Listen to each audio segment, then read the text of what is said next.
호남 삼걸이라고 일컬음 받는 석정 이정직 그리고 해학 이기 매천 황현 세 분은 기존의 체제와 또 주류 이데올로기에 포섭되지 않고 주체성의 영토와 또 저항성의 영토를 넓혀간 분들이라고 생각합니다.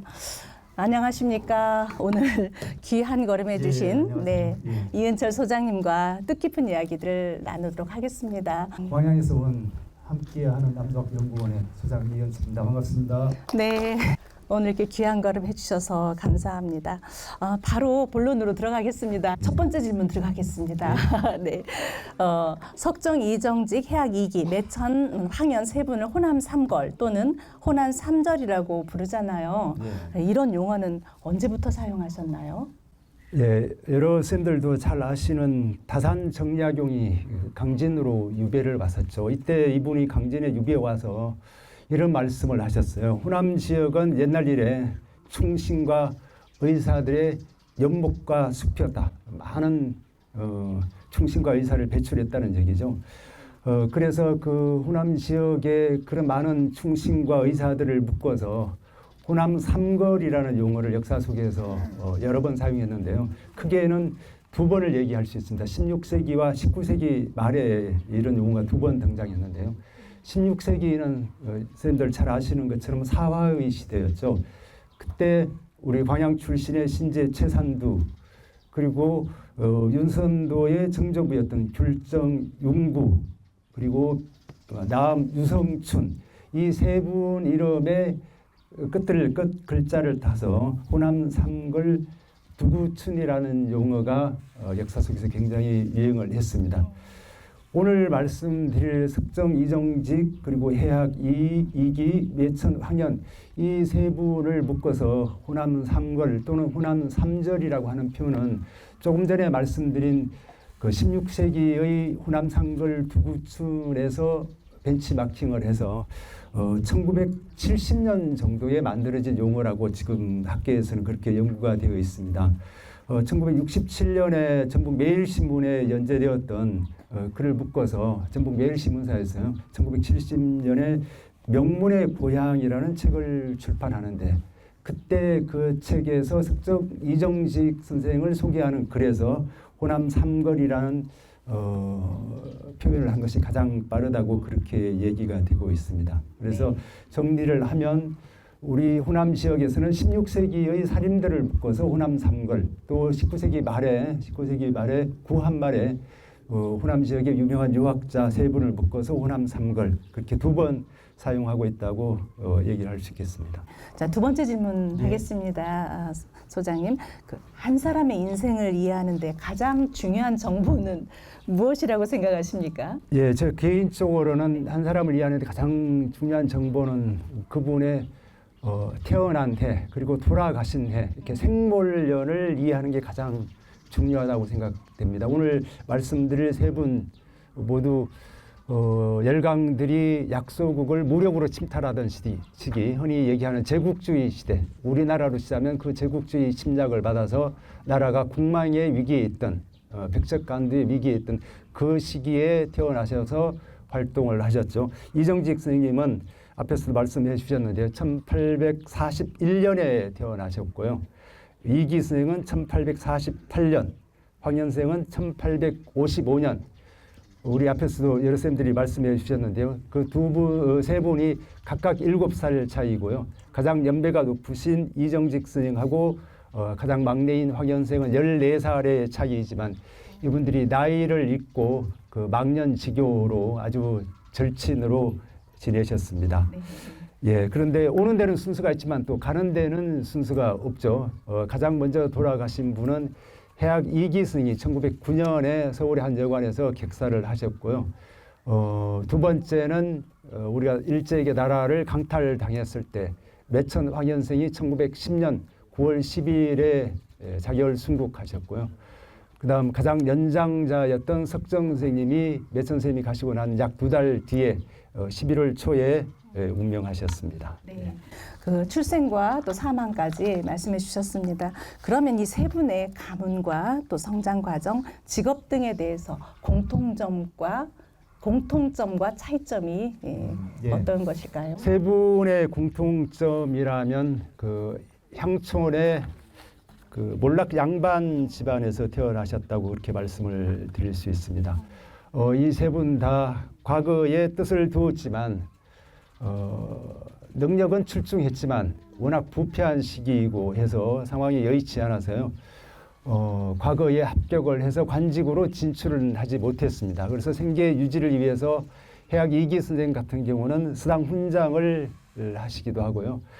석정 이정직 선생 같은 경우에는 동학농민운동이 일어나기 전에 전주에서 잠시 약포 한약방을 운영하신 것으로 그렇게 알려져 있기도 합니다. 그러니까 세 분 다 공통점이라면 기본적으로 유학자였지만 선비였지만 과거에 합격해서 관직으로 진출하지 못했으니까요. 처사라고 그렇게 표현을 할 수 있을 것 같습니다.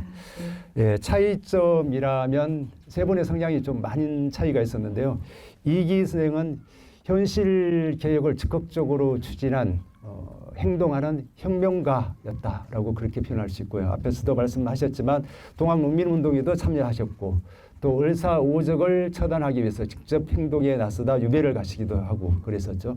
그에 비해서 황현 선생은 현실의 모순을 고민했지만 그걸 개선하기 위해서 적극적으로 행동했다기보다는 그걸 기록하는 지식인, 문필가로 활동을 하셨던 것 같고요.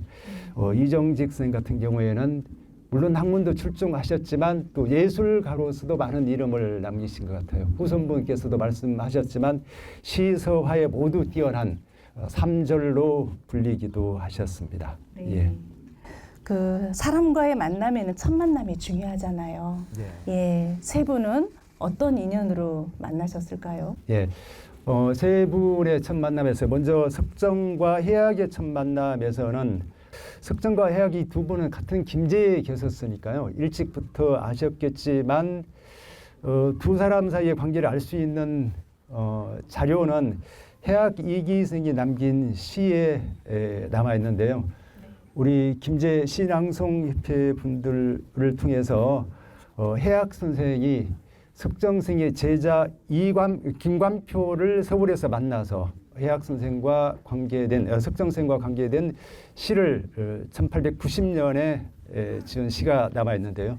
한번 들어보도록 하겠습니다. 김관표를 서울에서 만나서 그 해학 선생님이 석정 선생님에게 이 시를 지어준 것을 낭독해 주시겠습니다. 10년 동안 헤어진 김관표를 서울에서 만나 너무 기쁜 나머지 이 시를 지어줌. 몇 송이 노란 국화가 나그네의 수심을 일으키더니 서로 만났지만 이곳은 고향의 가을이 아니다. 강남에는 고기와 벼가 잘 자라 한밤중 희미한 등불 아래 옛날 유람하던 일을 이야기하리라. 그대는 본래 얽매이지 않는 재주가 있더니 오늘 지은 시도 옛날의 체제가 아니다. 그 공부가 어떻게 늘었는지 놀라서 묻자 석정에게서 터득하였다고 한다. 석정은 평소 시 담론을 좋아하더니 50년 동안 조금도 노쇠하지 않았구나. 어찌 다시 술동이를 가지고 버들꽃 핀 언덕 위로 그를 찾아가. 네, 이번에는 해학 선생님께서 매천 선생님께 오후에 날씨가 조금 개어 서쪽 산길슬으로 나갔다가 강 건너 황운경의 집을 바라보다. 소나무, 도토리나무, 그늘진 돌길을 돌아 가다 쉬다 하면서 숲 언덕으로 갔다. 안온한 곳에 평상과 대자리를 펴놓고 시원한 바람 속에 술잔을 내어 놓는다. 지는 해는 탄처럼 수심 속으로 잠기고 천리길 장강 소리를 앉아서 듣는다. 친구는 강 건너 남산에 살고 있는데 눈 크게 뜨고 보아도 남산의 구름은 열리지 않는다. 해학 이기 선생이 45세 되던 1892년에 매천 황현의 권유로 구례로 이사를 했습니다. 그래서 지리산 화엄사 아래에 있는 냉천 마을에 살았는데요. 그러니까 섬진강을 기준으로 해서 섬진강 북쪽에 사셨어요. 그때 매천 선생님은 섬진강 남쪽에 백운산 뒷자락에 구례 만수동에 살고 있었거든요. 그래서 섬진강 북쪽에 살던 해학 선생이 섬진강 남쪽에 살고 있던 매천 선생에게 강 건너 황운경의 집을 바라보다라는 제목의 시를 지어서 친구에 대한 그리움을 노래를 했습니다. 운경은 매천 황현생의 자아입니다. 석정과 해학과 매천 선생님인 그 호남 삼걸께서 처음 만난 시기와 장소가 좀 궁금해요, 소장님. 네. 예. 세 분이 처음 만난 것은 1895년입니다. 그때 이미 해학 선생님은 매천 선생님 권유로 구례에 살고 있었죠. 그때 석정 선생님이 1895년에 구례를 방문해서 세 분이 석정과 해학, 매천 이 세 분이 같이 구례에서 만남을 가지게 됩니다. 그때 석정 선생님이 그 해학과 매천을 만난 그 흥을 참지 못하고 또 흥을 돋구는 시를 지으셨는데요. 또 시 한번 들어보도록 하겠습니다. 나는 해학을 유병하는데 천부적 자질이 얼마나 탁월하나. 시 있을 때 평범한 말 사용해도 뜻밖의 맑고 참균 맛 나타내네. 보배에 무슨 특별한 것 없으니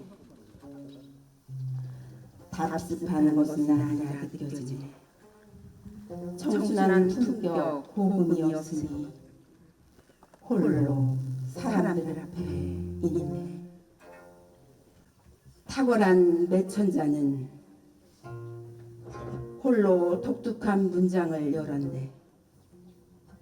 오염된 말을 힘써 없애고 남이 말하지 못한 것을 말했네. 힘써 오묘한 곳을 찾고 길게 읊조리며 천지에 의지하네. 새는 간담 서늘하여 조용히 아무 말도 못하네. 예, 우리 석정 선생님이 구례에서 해학과 매천을 만난 그 기쁨을 노래한 3수였잖아요. 지금 2수만 낭송을 하셨는데 한 수는 왕석보의 아들인 셋째 아들인 왕사찬에 대한 시였는데 시간 관계상 생략을 했습니다. 네, 그럼 6번째 질문 드리겠습니다. 석정 이정직 선생님은 구례에서 해학과 매천 선생님 이외에도 많은 인물을 만났다고 하는데요. 그분들에 대한 이야기 잠깐 해주십시오. 석정 선생님이 구례에 나타나시면 구례에 계셨던 매천 그리고 해학의 친구분들 또 제자들이 다 모였습니다. 가장 중요한 분 중에 하나는 매천 선생님의 동생이었던 석전 황원 그리고 조금 전에 얘기 나왔던 매천과 해학 선생의 스승이었던 왕석보의 셋째 아들 소천 왕사찬 그리고 선생님들 잘 아시는 구례의 고택이 하나 있죠. 운조루의 주인인 유재양 이런 구례의 인물들을 만났고요. 또 해학과 매천의 아들을 만나서 이 석정 선생님이 두 아들을 아주 극찬하는 시를 남기기도 했습니다. 그래서 석정 선생님은 그 해학의 아들 낙조, 이낙조이겠죠. 매천의 아들 황영구 이 두 아들을 다 수재라고 그렇게 극찬을 합니다. 제목만 말씀드리면 이렇게 됩니다. 매천 황현의 아들에게는 황수재의 이름은 영구인데 아직 총각인 까닭에 시호가 없다. 본관은 장수이며 매천의 아들로 경진생이다. 이게 전체 시 제목을 풀이한 겁니다. 그 다음 해학 이기 선생의 아들에게는 역시 이 수재의 이름은 낙조이다. 총각인 까닭에 시호가 없다. 해학의 아들로 경진생이다. 그래서 매천 선생과 해학 이기 선생의 아들이 두 분 다 경진생이고 석전 선생이 보기에는 장래가 촉망되는 수재였던 것 같습니다. 구례 운조루에서 그 아름다운 운조루에서 세 분이 만나서 또 서로 시문을 나누고 또 생각을 나누고 그랬다는 게 생각만 해도 참 아름답죠. 예. 이 세 분은 서로 어떻게 평가를 했을까요? 예, 이게 좀 예민한 부분일 수도 있는데요. 제가 나와 있는 기록을 통해서 세 분이 각자 다른 부분을 어떻게 평가했는지 간략하게 좀 말씀을 드리겠습니다. 먼저 석정 선생님이 해학과 매천을 어떻게 평가했는지 잠깐 보겠습니다. 소천 왕사찬에게 보낸 편지에서 이렇게 얘기를 합니다. 매천은 정밀 하나 크지 못하고 정의 부대 이렇게 표현했습니다. 해학은 크지만 정밀하지 못하다. 대의 부정이라고 표현했습니다. 그래서 매천 또 관계자분들 또 해학 관계자분들이 좀 마음에 들지 않을 수 있는데요. 석정 선생님이 보시기에는 두 분의 장단점이 그렇게 비교가 되었다는 얘기입니다. 그다음 또 다른 글이 있습니다. 천사 망석보가 살던 구례 천변대에 있는 옥호제라는 학교의 기문을 지어달라는 소천 왕사찬의 부탁을 받고 또 이렇게 표현을 하게 됩니다. 나는 매천의 계열에서 명성을 얻게 되었으니 참으로 절고할 만한 일로서 사용하지 아니하였다. 하지만 나는 문사에 있어서는 일찍이 이 해학을 추대하여 매천과 더불어 서로 백중을 이룬다고 생각하였다. 그래서 해학과 매천은 우열을 가릴 수 없는 두 분 다 아주 대단한 분이다 이렇게 평가를 하고 있습니다. 그 다음은 매천생이 석정과 해학 선생에 대한 평가한 부분 보겠습니다. 매천생이 1897년에 구례 만수동 구안실에서 석정생을 처음 만났을 때입니다. 인재가 마침내 똑같지 않으니 석가래를 가지고 들보를 본받을 수 없네 라고 표현을 하면서요. 자신을 석가래에 비유를 하고 석정 이정직생을 들보에 비유하면서 이정직생을 아주 높이 평가를 했습니다. 이 장면을 지켜본 다른 이제 주로 매천생의 제자들이었겠죠. 그 제자들은 매천생을 봉황이라고, 이정직은 난조라고, 봉황도 난조도 우리 동양의 전설에 나오는 상스러운 세이죠. 그래서 두 사람 모두 아주 비범한 인물로 그렇게 평가를 하고 있습니다. 그 다음에 매천은 7살 많은 친구 이기를 이렇게 표현합니다. 이기는 앉아서 말하고 서면 행동하는 사람이며 국가의 위기에 혼연히 일어설 수 있는 인품을 지닌 자라고 얼사오적을 처단하기 위해서 기꺼이 행동에 나서는 해학 이기 선생을 존경하는 그런 표현을 하셨습니다.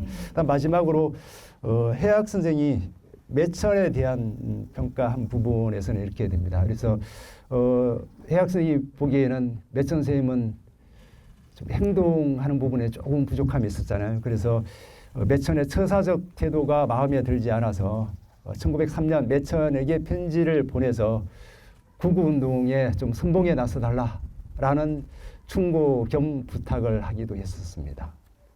예. 네. 이정직 선생님은 시서에 뛰어난 삼절로 불렸다고 하는데요. 이와 관련해서 세 사람이 주고받은 글을 우리가 시로 듣기도 했지만 더 많이 남아 있을까요, 선생님? 예. 지금 오른쪽에도 이정직 선생님의 그 글씨와 또 그림과 그게 나와 있는데요. 매천 선생님도 이정직 선생님도 요즘 우리는 수석이라고 표현하는데요. 괴석에 상당히 관심이 많으셨던 것 같아요. 지금 여기 그림 네 번째 그림도 이제 괴석이 있죠. 예. 그래서 매천 선생님은 석정 이정직 선생님의 글씨를 원했다고 합니다. 병풍 글씨를 원했는데 석정 이정직 선생님이 쉽게 써주지 않았는가 봐요. 그래서 좀 불만이 많았던 것 같아요. 그래서 이정직 선생님은 가장 14살 어린 친구이지만 매천에게 써주는 글씨를 아무렇게나 또 써줄 수는 없었겠죠. 그래서 황현생이 이정직 선생에게 편지를 보냈습니다. 이렇게 편지를 씁니다. 매천이 석정에게 보낸 편지거리입니다. 대저 글씨를 제대로 아는 사람이 세상에는 거의 없으니 글씨 마지막에 석정 두 글자를 써놓으면 잘 썼든 못 썼든 보는 사람은 좋다고 할 것인데 왜 꼭 힘껏 정성 들여 눈에 들게 하려는 것입니까? 그러니까 석정 이정직 당신의 두 글자만 들어가면 보는 사람들은 다 최고의 명품으로 여길 텐데 대충 아무렇게나 좀 써줘라고 지금 부탁하는 그런 글이라고 할 수 있겠죠. 이 정도로 그 석정 선생님은 당신의 이름 두 글자만 들어가도 명품을 인정받을 정도로 유명한 서예가였고요. 뭐 잘 아시겠지만 2019년에 국립전주박물관에서 석정 이정직 선비 전북 서화계를 이끌다라는 주제로 특별전을 했죠. 저는 못 가봤는데 여러 선생님들 아마 가보시리라고 생각되고요. 최근에는 지난 연말 올해 초에는 과천시 추사박물관에서 석정 이정직 특별기획전을 열기도 했었죠. 그래서 시서화를 아는 분들은 석정 이정직 선생을 추사에 비견해서 그렇게 얘기를 많이 하시더라고요. 예. 네.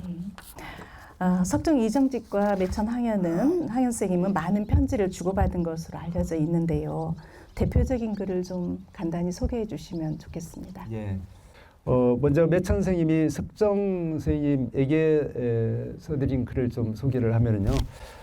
석정 선생님의 그 문집은 돌아가시고 나서 약 13년 지나고 나서요. 1923년에 선생님이 남겨놓은 글이 워낙 많아서 그걸 선별을 해서 석정 선생 문집 7권 3책으로 출판을 했는데요. 그때 이 출판을 맡은 석정 선생의 후학이었죠. 송기변 선생이 그 서문에 매천이 이미 써놓은 1901년에 석정 이정직의 회갑을 맞이해서 매천이 쓴 이런 제목의 글이 있습니다.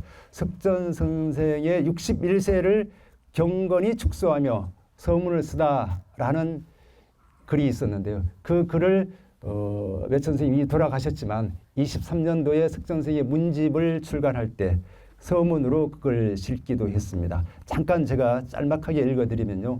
이 석정 선생은 일찍이 나에게 그 자제들에게 하셨던 말씀을 해주시며 이르기를 나중에 나의 글과 시가 탈고되면 문장에 조예가 깊은 사람들에게 중시되기를 바라지는 않지만 해학이나 매천이 서문을 써주기를 바라는 것이 나의 뜻이다 라는 생전에 말씀이 있었는데 이것을 그 제자가 깊이 새겨듣고 매천 선생이 석정 선생의 회갑을 축하했던 그 글을 서문에다가 실었다고 그래요. 아주 의미 있는 글이라고 생각됩니다. 선생님들도 한번 찾아보시기를 권유를 드리고요.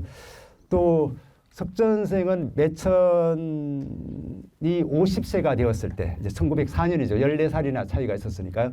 1904년에 황매천이 50세가 되었을 때 아까 얘기 나왔던 동생 석전 황원의 부탁을 받고 매천의 장수를 기원하는 글을 써주기도 합니다. 그 제목은 황매천 50수서인데요.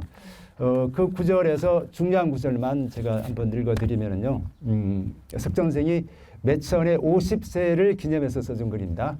내 친구 황매천은 올해 50세가 되었는데 그 아우 석전이 200리 밖에 있는 나에게 제가 오늘 아침에 광양에서 출발해서 김제까지 숭룡차로 달려오는데 2시간 넘게 걸렸거든요. 그러니까 먼 거리죠. 200리 밖에 있는 나에게 편지를 붙여 글을 지어 헌수하기를 원했다. 나는 매천보다 나이가 14살이나 많지만 하나도 잘하는 것이 없다. 나와 같은 사람이 바로 참으로 쓸데없이 오래 산 사람이다. 그렇지만 매천이 나의 이 글을 천하게 여기지 않고 그 문고의 끝에 붙여준다면 매천의 글이 전해지게 되면 후대 사람들이 매천으로 인하여 나라는 사람이 있었다는 것을 알 것이니 머리가 하얗게 되고 등에 검버섯이 피도록 아무런 자취도 없는 자들과 함께 사라져 버리지는 않을 것이다. 나는 그것을 나의 행운이라 여기고 이 글을 쓴다. 그래서 14살 어린 매천의 글을 통해서 석정 선생님 당신의 이름이 후세에 좀 전해졌으면 좋겠다라는 바람을 적을 정도로 어린 동생이자 친구인 매천에 대한 존경을 담아서 그렇게 표현을 하시기도 했습니다. 역시 공부를 많이 하셔서 그런지 이분들은 겸손하시기도 하고 그 표현력도 아주 뛰어나신 것 같습니다. 자, 이번에는 10번째 질문 드릴게요. 네. 예, 선생님께서는 매천 황현을 만나다라는 그런 책도 쓰시고 매천 황현 선생님이 전문가라고 할 수 있는데요. 그 매천 선생님의 어떤 그 교육 관계에서 많은 친구들이 있겠지만은 이 석정 선생님과 해학 선생님에 대해서는 어느 정도 비중이었을까 궁금합니다. 예. 매천 선생님의 인간관계는 전국구였고요. 나이도 구분하지 않고 아주 폭넓은 인간관계를 유지했었는데요. 46세 되던 경자년 1900년에 석 달을 맞이해서 그 잊지 못할 사람을 그리워하라는 제목의 그 회인시를 씁니다. 그때 당신의 절친이었던 그 당시 당신의 절친이었던 20명에 관해서 시를 남깁니다. 가장 먼저 등장하는 분은 그 20명 중에서 창간 김태경이 가장 먼저 등장하고요. 20번째 등장하는 분은 경월대사 해건이라는 스님이었어요. 아무래도 매천 선생님이 기본적으로 유학자였기 때문에 승려와 교유는 했지만 그 순번에 있어서는 가장 뒷순위로 밀린 것 같아요. 그래서 그 20명의 시를 매천 선생님이 쓰실 때 그 순번에 있어서 나름 친소 관계를 고려했던 것 같아요. 그때 우리 석정 선생님과 해학 선생님은 몇 번째 등장했을까요? 좀 궁금하실 것 같은데요. 궁금한데요. 예. 네. 석정 선생님이 먼저 등장합니다. 아마 연장자에 대한 예우였을 것 같아요. 13번째 등장하시고요. 해학 선생님이 바로 이어서 14번째에 등장하십니다. 그래서 세모의 사람들을 그리워하며 짓다 해서 13번째 시로 석정 이정직을 주제로 해서 시를 썼는데 가장 핵심적인 구절은 연석삼방고를 보배 구슬처럼 받들고 지냈지 해서 석정 스님의 문집 연석삼방고에 대한 이야기를 하고 있고요. 해학 이기 선생에 대해서는 이렇게 표현을 합니다. 다만 나 좋아하는 것을 따를 뿐이었고 또한 남의 노여움을 두려워하지 않았다. 해학 선생은 당신이 살아계실 때 거침없이 행동했다라는 것을 이 시에서도 엿볼 수가 있습니다. 들어볼까요? 석정 이정직 이 늙은이 공궁에도 죽지 않으니 하늘이 글 읽는 일을 돌보아 주는 것이겠지. 마치 많은 선계 사람들이 은밀하게 그를 옹호하고 있는 듯하네. 아른아른 등잔 그림자 사이에 우슥하게 눈썹이 우뚝 솟았네. 앉았던 자리엔 향기가 10년을 가니 아직도 우리 집에 왔던 일 기억이 나네.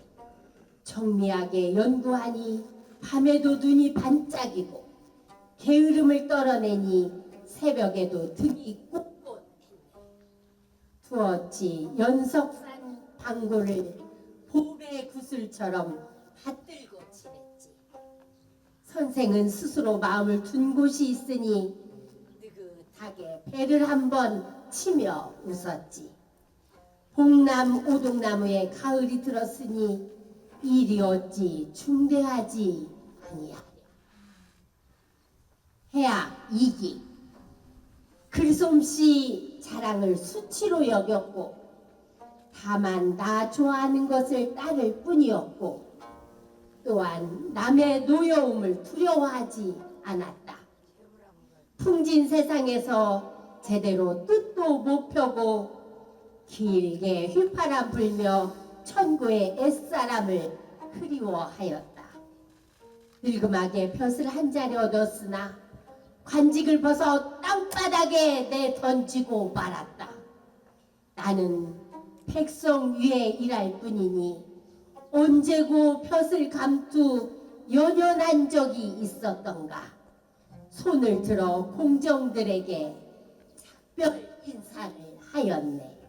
선생님, 세 분 중에 가장 먼저 돌아가신 분이 해학 이기 선생님이셨죠. 예. 아까 이제 처음에 말씀해 주셨는데 1909년 해학 선생님이 서울의 한 여관에서 객사하시고 그 다음에 1910년 매천 황현 선생님이 자결 순국하셨고요. 약 2달 후에 또 석정 선생님이 돌아가셨는데요. 세 분이 나신 거는 7살 차이로 14살 차이가 전체 되지만 세 분이 돌아가신 것은 거의 함께 돌아가시다시피 했거든요. 세 분의 죽음에 대한 글이 남아 있나요? 매천 선생님이 해학 선생님의 부고를 듣고 지은 시가 남아 있습니다. 곡해학, 해학을 곡하다라는 시인데요. 한 구절만 제가 들려드리면 여관 등불 가물될 제 침상에 누웠더니 북에서 온 소식은 점점 더 처량하네라고 서울의 한 객사에서 돌아가신 해학 선생님을 추모하는 시를 남겼고요. 그다음 석정 선생님은 매천 선생님이 자결 순국하기 직전에 아마 보낸 편지글이 남아 있는데요. 황매천에게 답함이라는 글입니다. 아마 두 분이 편지를 많이 주고 받았겠죠. 그래서 그 편지글의 마지막 구절을 들려드리면요. 저의 나이 이제 70이고 게다가 몸에는 병까지 있고 죽어지 또한 멀지요. 생각해 보니 생전에 몇 번이나 인형을 향해 붓을 잡을 수 있으려는지요. 비록 살뜰한 정이 엉키고 설켜 이어진다 한들 오히려 서럽고 한스러움이 나지 않습니다. 라고 아마 석정 선생님도 두 분의 삶이 얼마 남지 않았다라는 것을 아마 직감적으로 느끼고 계셨던 것 같습니다. 그 석정 선생님께서 저는 이제 2년 동안 그쪽에 사업을 했기 때문에 석정 선생님께서 그 방에 앉으셔가지고 이런 편지를 쓰셨을 모습이 참 눈에 선합니다. 자, 마지막으로 12번째 이제 질문입니다. 우리 김제에서요. 석정 선생님 그리고 해학 선생님에 대해서 기리고자 하는 분이 이제 많아졌어요. 앞으로 어떤 부분에 주목해야 될지 한번 말씀해 주시면 고맙겠습니다. 예. 제가 감히 이런 말씀을 드릴 자격이 있는지는 모르겠는데요. 제가 1910년에 매천 황현 쌤에 관한 책을 쓸 때부터 석정 선생님 또 해학 선생님에 대해서 공부를 좀 할 기회가 있었는데요. 두 분에 관한 자료들이 제법 많이 남아 있습니다. 두 분의 글이 많이 남아 있어요. 해학 유고라는 문집도 남아 있고요. 연석 삼방 미정고라는 글도 석정 선생님의 많은 글도 남아 있고요. 근데 그 글들이 이제 번역은 되어 있고 학자들의 논문은 많은데 아직 일반 시민들과 학생들이 쉽게 읽을 수 있는 책은 아직 출판이 안 된 것 같습니다. 그래서 제가 하나 소개를 해드리면은요. 올해 매천 선생님은 구한말 4대 가에도 포함이 되어요. 그러니까 전국적인 단위에 봤을 때 구한말의 유명한 문장으로 유명한 4분을 뽑았을 때 그 4대 가 중에서 3분의 평전이 출간이 되었습니다. 매천 황현 평전이 올해 나온 책입니다. 아주 따끈따끈한 책입니다. 그 다음 영재 이건창, 매천 선생님이 가장 존경했던 가장 친한 멘토 역할을 했던 매천의 멘토 역할을 했던 분이죠. 영재 이건창 평전이 나와 있고요.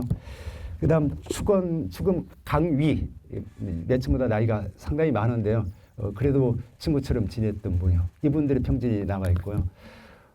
안타깝게도 김태경 평전은 아직 출간이 못됐습니다. 한말 4대가 중에서. 이런 식으로 일반인들이 읽기 좋은 평전들이 나와 있고요. 또 우리 매천 선생님의 평전은 우리 매천 전문 학자들이 펴는 책입니다. 매천 황현 평전이 우리 김상훈 교수님 평전이 이미 나와 있고요. 그다음에 우리 구리에서 활동하고 계시는 순천대 교수였던 홍영기 교수님이 경술 국치의 한간 순국지사 황현이라는 책이 지금 출판되어 있습니다. 이게 일반인들이 읽기 쉬운 논문이 아니고요. 읽기 쉬운 대중서입니다.